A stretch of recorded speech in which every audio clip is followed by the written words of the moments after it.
ஆன்மீக அன்பர்கள் அனைவருக்கும் வணக்கம். ஏறக்குறைய 6 மாதங்களுக்கு பிறகு நான் உங்களை சந்திப்பதிலே பெரும் மகிழ்ச்சி அடைகிறேன். 6 மாதங்கள் கால இடைவெளியிலே பல்வேறு காரணங்களாலே நான் என்னுடைய இந்த யூடியூப் சேனலை நிறுத்தி வைத்திருந்தேன். அதாவது பல பேர் நினைக்கிறார்கள், யூடியூப் சேனலிலே ஒருவர் ஏதாவது ஒரு முக்கியமான விஷயத்தை சொன்னால், அதை சப்ஸ்கிரைப் செய்தால் அவர்களுக்கு ஏதோ ஒரு பெரும் நஷ்டம் ஏற்பட்டு விடுவதைப் போலவும், யூடியூபருக்கு ஏதோ மிகப்பெரிய தொகை வந்து விடுவதைப் போலவும் எல்லாம் தவறாக புரிந்து கொண்டு, நல்ல செய்திகளை தருகின்ற என்னுடைய இந்த யூடியூப் வீடியோவை கூட ஒரு 100-150 பேர் மட்டும்தான் பார்க்கிறார்கள். அப்படிப்பட்ட சில மன வருத்தத்தாலே நிறுத்தி வைத்திருந்தேன். இருந்தாலும் நான் கற்ற இந்த சில செய்திகளை, முக்கியமான செய்திகளை உங்களிடத்திலே பகிராமல் போனால் அது நன்றாக இராது என்ற ஒரு மனசாட்சிக்கு ஏற்றவாறு மீண்டும் என்னுடைய இந்த பணியை, ஆன்மீக பணியை, அற்புத பணியை, அனைவருக்கும் நன்மையை அளிக்கக்கூடிய இந்த பணியை இன்றிலிருந்து மீண்டும் தொடங்கி செய்கின்றேன். பல பேருக்கும், அதாவது ஓரளவு மகாபாரத கதையை அறிந்தவர்கள் அஸ்வத்தாமனை ஒரு சிரஞ்சீவி என்று கூறுகிறார்கள்.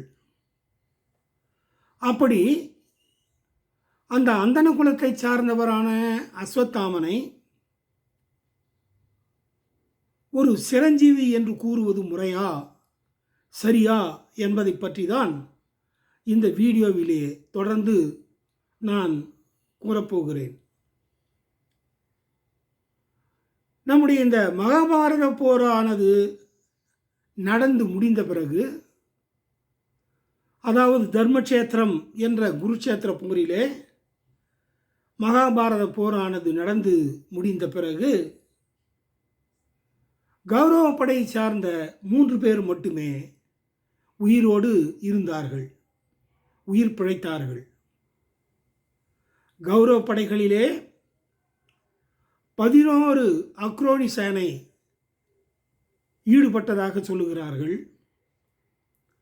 அவ்வளவு பெரும் தொகையிலே இருந்து உயிரோடு மீண்டவர்கள் 3 பேர் மட்டும்தான். அதிலே ஒருவன்தான் இந்த அஸ்வத்தாமன் என்ற அந்தன குலத்தை சார்ந்த துரோணரின் மகனான இந்த அஸ்வத்தாமன். இந்த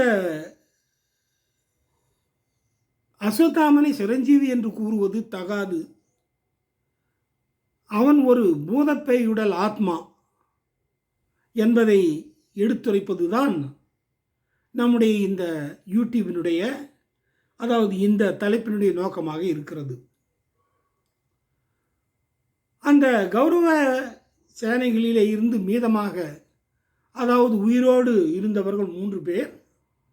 ஒருவன் அஸ்வத்தாமன், மற்றொருவர் அஸ்வத்தாமனுடைய தாய் மாமனாகிய கிருபாச்சாரியார், மற்றொருவர் கிருதவர்மா.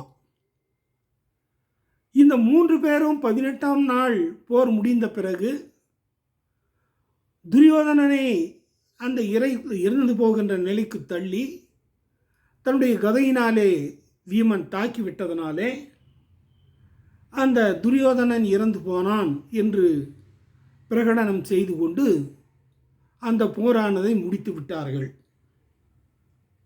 ஆனால் இந்த அஸ்வத்தாமனுக்கு இந்த முடிவு, அதாவது பாண்டவர்கள் மீண்டார்கள், நம்முடைய துரியோதனன் போன்றவர்கள் எல்லாம் மடிந்தார்களே என்று நினைத்து மீதமிருந்த பாண்டவ படைகளைச் சேர்ந்த பல பேரை கொன்றுவிட வேண்டும். இளம் பாண்டவர்கள் அன்று இரவு அந்த இரவிலே உறங்கிக் கொண்டிருந்தார்கள். அவ்வாறு உறங்கிக் கொண்டிருந்த இளம் பாண்டவர்களையும் மற்ற வீரர்களை எல்லாம் அழித்துவிட வேண்டும், கொன்றுவிட வேண்டும் என்று முடிவு செய்தான் இந்த அஸ்வத்தாமன். ஆனால் இரவு நேரத்திலே உறங்கிக் கொண்டிருக்கின்றவர்களை அழிப்பதும் கொல்லுவதும் மிகவும் பாபகரமான செயல், அதர்மம், யுத்த தர்மத்திற்கு ஏற்புடையது அன்று என்பது அனைவருக்கும் தெரியும், அஸ்வத்தாமனுக்கும் தெரியும். ஆனால் அவனாலே அந்த யுத்தத்தினுடைய முடிவை பொறுத்து கொள்ள முடியவில்லை. ஆகையினாலே அங்கே பாசறையிலே உறங்கிக் கொண்டிருந்த பல பேரை அவன் அன்றைய இரவிலே கொன்றான். இப்பொழுது ஒருவனை சிரஞ்சீவி என்று சொல்லுகிறோம் என்றால் நம்முடைய அனுமனை ஒரு சிரஞ்சீவி என்று கூறலாம். ஏனென்றால் திரேதாயுகத்திலே ராமரோடு வாழ்ந்து ராம பக்தனாக இருந்த அந்த அனுமனை யுகம் முடிந்த பிறகும் கூட, அதாவது துவாபர யுகத்திலே கூட பல பேரும் பார்த்திருக்கிறார்கள். அங்கே துவாபர யுகத்திலே பஞ்சபாண்டவருடைய வாயு மைந்தனாக இருந்த வீமனையும் அனுமன் சந்தித்திருக்கிறான். அந்த வீமனை மட்டுமல்லாமல் பலராமர், கிருஷ்ணர் போன்றவர்களை எல்லாம் சந்தித்து அந்த வீமனுடைய வேண்டுகோளுக்கு ஏற்றவாறு, கிருஷ்ணருடைய வேண்டுகோளுக்கு ஏற்றவாறு மகாபாரத போர் நடைபெற்ற பொழுது அர்ஜுனுடைய தேர் கொடியிலே ஆவிர்ப்பித்து இருந்தான் இந்த அனுமன் என்பது மகாபாரதத்திலே வருகிறது. அது மட்டுமல்லாமல் இந்த கலியுகத்திலேயும் கூட பலர் அனுமனை கண்டதாக கூறுகிறார்கள். நம்முடைய அந்த தாசர் பரம்பரையை சார்ந்த அன்பர் ஒருவர் ராமாயணம் கூறிக்கொண்டு வந்த பொழுது அங்கே முதல் ஆளாக வந்து நம்முடைய அனுமன் அமர்ந்திருந்தார் என்று பல பேரும் கூறுகிறார்கள். அப்படி இருக்கின்ற அந்த அனுமனை சிரஞ்சீவி, அதாவது எப்பொழுதும் வாழ்ந்து கொண்டிருக்கின்றவர், யுகம் கடந்த பிறகும் அவர் வாழ்கிறார் என்று சொல்லலாம். அதேபோல மார்கண்டேயரை பார்த்தால் கூட அந்த மார்கண்டேயர் வாழ்ந்த காலப்பகுதியை தவிர, அந்த யுகத்தை தவிர, மகாபாரதம் முடிந்த பிறகும் கூட அங்கே நம்முடைய தருமருக்கு வந்து சில நீதிகளை சொல்லுகின்ற பொழுது அந்த தருமபுத்திரனுக்கு பல நீதி கதைகளை எல்லாம் எடுத்து சொன்னார் மார்கண்டேயர் என்று பார்க்கிறோம். ஆகையினாலே அவரையும் சிரஞ்சீவி என்று சொல்லலாம். ஆனால் சிரஞ்சீவிகளுள் ஒருவர் என்று கூறப்படுகின்ற இந்த அஸ்வத்தாமனை யாரும் ஒரு நாட்டிலோ நகரத்திலோ யாருடைய ஒரு அரண்மனையிலோ கண்டதாக யாரும் சொல்லுவது இல்லை. ஒரு சிலர் ஒரு சில ஆண்டுகளுக்கு முன்பு கூட அஸ்வத்தாமனை பார்த்தேன் என்று கூட கூறினார்கள். யூடியூபிலே எல்லாம் கூட அப்படி சொன்னார்கள். ஆனால் அந்த அஸ்வத்தாமன் எங்கு இருந்தான் என்று அவர்கள் சொல்லுகின்ற இடத்தை பார்த்தால் காட்டிலும் மேட்டிலும் மலையிலும் மடுவிலும் இரவு நேரத்திலே ஆங்காங்கே அலைந்து திரிந்து கொண்டிருந்தான் என்றுதான் கூறுகிறார்களே ஒழிய வேறு எங்காவது ஒரு நல்ல இடத்திலே யாரிடத்திலே ஒரு பார்த்தோ பேசியோ அவர்களுக்கு எந்த விதமான உதவியை செய்ததாகவோ கூறப்படவில்லை. அனுமனை நாம் சிரஞ்சீவி என்று கூறுகிறோம் என்றால், யுகம் கடந்த பின்னும் வீமனை சந்தித்தான். அங்கே குபேரலோகத்திலே இருக்கின்ற மிகச்சிறந்த வாசனை வீசுகின்ற ஒரு தாமரை மலரை கொண்டு வருவதற்கு வீமனுக்கு உதவி செய்தான் என்றெல்லாம் பார்க்கிறோம். ஆனால் அஸ்வத்தாமன் அப்படி அந்த யுகத்தை கடந்து வேறு யாரோடும் பழகுவதாகவோ பேசியதாகவோ நன்மையை ஏதாவது செய்ததாகவோ நாம் அறியவில்லை.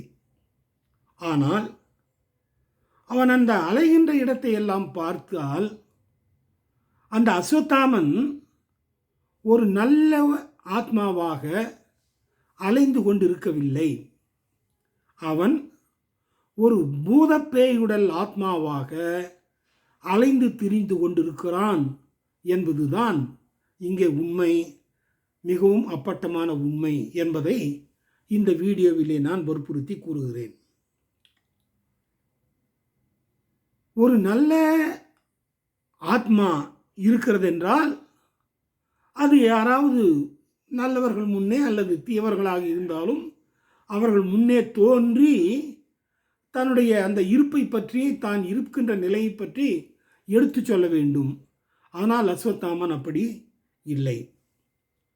ஆக இப்பொழுது பூதப்பேயுடல் ஆத்மா என்றால் என்ன என்றால், ஒரு மனிதன் இறந்துவிட்ட பிறகு அவன் இறந்த பொழுது அவனுடைய ஆன்மா சாந்தி அடையாமல் அதை சாந்தி அற்ற நிலையிலே வாழ்ந்து கொண்டிருக்கின்ற அந்த ஆத்மாவை பூதப்பேயுடல் ஆத்மா என்று சொல்லுவார்கள். உதாரணத்திற்கு ஸ்ரீமத் பாகவதத்திலே துந்துகாரி என்ற ஒருவன் இருந்தான். மிக பெரும் செல்வந்தருடைய மகன். ஆனால் அவன் நெறி தவறி கெட்ட குமாரனாக வாழ்ந்தான். தந்தையார் சொன்ன அந்த அறிவுரையை ஏற்றுக்கொள்ளவில்லை. தந்தையாரையே ஒரு முறை அடித்து விட்டான். ஆகையினாலே அவர் காட்டுக்கு போனார். அங்கே இருந்து தன்னுடைய உயிரை தானாகவே உண்ணா நோன்பிருந்து மாய்த்து கொண்டார் என்று பார்க்கிறோம். அதன் பிறகு தாயுடன் வந்து சேர்ந்து இருந்த பிறகும் அவன் நல்ல முறையிலே வாழாமல் கணிகை பெண்களோடு, அதாவது விலைமாதர்களோடு சேர்ந்தெல்லாம் வாழ்ந்து அவன் என்ன செய்தான்? வாழ்ந்து கொண்டிருந்த பொழுது அவனிடத்திலே இருந்த மிக பெரும் செல்வத்தை பார்த்த அந்த விலைமகளிர், அதாவது கணிகையர்கள் என்ன செய்தார்கள்? ஒரு நாள் அவனையே இரவு நேரத்திலே கொன்று அந்த வீட்டிற்குள்ளேயே புதைத்து வைத்துவிட்டு அவனிடத்திலே இருந்த செல்வத்தை எல்லாம் இரவோடு இரவாக கவர்ந்து கொண்டு அவரவருடைய ஊர்களுக்கு சென்று விட்டார்கள் என்ற ஒரு கதை ஸ்ரீமத் பாகவதத்திலே, அதாவது பாகவத புராணத்திலே வருகிறது. அப்படி துர்மரணம் அடைந்த அவன் சாந்தி அடையாமல் ஒரு பூதப்பேயுடல் ஆத்மாவாகவே அலைந்து திரிந்து கொண்டிருந்தான் என்பதை பார்க்கிறோம். அப்படி துர்மரணம் அடைந்தவர்கள் எல்லாம் இப்படி பூதப்பேயுடல் ஆத்மாவாக அலைந்து திரிந்து கொண்டிருப்பதைப் போலவே அஸ்வத்தாமனும் ஒரு பூதப்பேயுடல் ஆத்மாதான். ஆகையினாலே அப்படிப்பட்ட ஒருவனை சிரஞ்சீவி என்று நாம் அழைக்க முடியாது. ஏனென்றால் அவன் செய்த பாபச் செயல், சிறந்த வீரனாக இருந்தும் யுத்த தர்மத்திற்கு சிறிதும் பொருந்தாத முறையிலே அவன் அங்கே அந்த 18ஆம் நாள் போர் முடிந்த பிறகு பல பேரை அநியாயமாக கொன்று குவித்தான் என்பதனாலே அவனுக்கு அந்த நல்ல நிலையிலே வாழ்கின்ற சிரஞ்சீவி பேரு கிடைக்கவில்லை. அது மட்டுமல்லாமல் அவனுடைய இந்த ஒரு தீய செயலை கண்டு மிகவும் கொடியவனான துரியோதனனே அஸ்வத்தாமன் துரியோதனிடம் சென்று, நான் அனைவரையும் அழித்து விட்டேன், இளம் பாண்டவர்களை கூட அழித்து விட்டேன் என்று சொன்னபொழுது அதை கண்டு மிகவும் மனம் வருந்தி நீ செய்தது மிகவும் அநியாயமான செயல் என்று சொன்னான். மிகச்சிறந்த வீரனாக இருந்த அந்த திருஷ்டத்யும்னனை கூட அவன் அநியாயமாக கொன்றான்.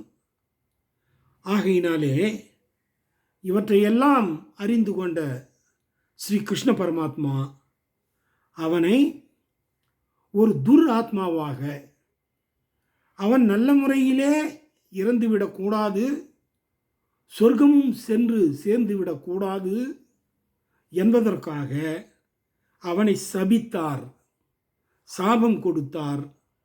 ஆகையினாலே தான் அவன் ஒரு நல்ல ஆத்மாவாக அலைந்து திரிந்து கொண்டிருக்காமல் ஒரு துர் ஆத்மாவாக அலைந்து திரிந்து கொண்டிருக்கின்றான். ஆகையினாலே இவனை ஒரு சிரஞ்சீவி என்று அழைப்பது தகாது, தவறு என்று இந்த என்னுடைய யூடியூப் பதிவிலே நான் இந்த முக்கியமான கருத்தை சொல்லிக்கொள்ள விழைகின்றேன். அடுத்த வீடியோவிலே இதன் தொடர்ச்சியாகவே அஸ்வத்தாமன் இப்படி அநியாயமாக செயல்படுவதற்கு ஒரு காட்சி பொருளாக இருந்த திருவள்ளுவருடைய ஒரு திருக்குறளை எடுத்துச் சொல்லி அதற்கு ஏற்ப அவன் எவ்வாறு செயல்பட்டான் என்பதை பற்றி நம்முடைய அடுத்த வீடியோவில் பார்க்கலாம். நன்றி, வணக்கம். இதை அறிந்தவர்கள் கண்டிப்பாக சப்ஸ்கிரைப் செய்யுங்கள். இப்படி மகாபாரதத்தை ஓரளவு அறிந்து கொண்டு அஸ்வத்தாமன் சிரஞ்சீவி என்று கூறுகின்றவர்களுக்கு இந்த என்னுடைய வீடியோவை ஷேர் செய்யுங்கள், ஃபார்வர்ட் செய்து அனுப்புங்கள் என்று சொல்லி என்னுடைய இந்த பணி மேலும் சிறக்க பல பேரும் சப்ஸ்கிரைப் செய்ய வேண்டும் என்ற ஒரு கனிவான வேண்டுகோளோடு இந்த என்னுடைய வீடியோவை முடித்துக் கொள்கின்றேன். நன்றி, வணக்கம்.